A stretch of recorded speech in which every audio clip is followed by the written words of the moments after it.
À la nuit tombante, ces peshmergas rentrent de mission.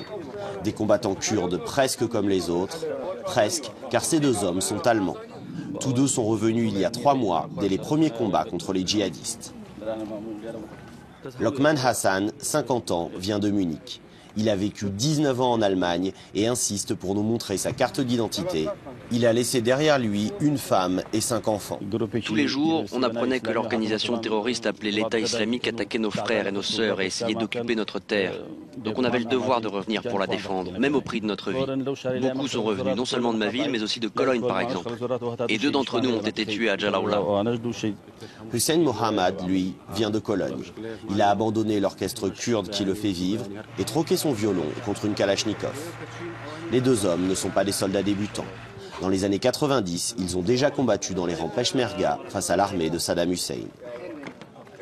Lokman nous montre les images de cadavres de djihadistes qu'il a lui-même filmés, des images trop violentes pour être diffusées.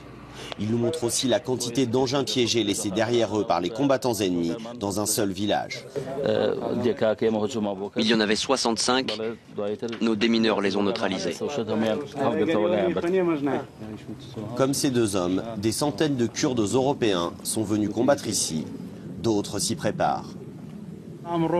Dieu merci, les médias sont devenus si rapides qu'en Allemagne, on voit instantanément ce qui se passe ici. On reçoit quotidiennement des appels de jeunes Kurdes restés en Allemagne. Ils nous demandent comment revenir et prendre part au combat.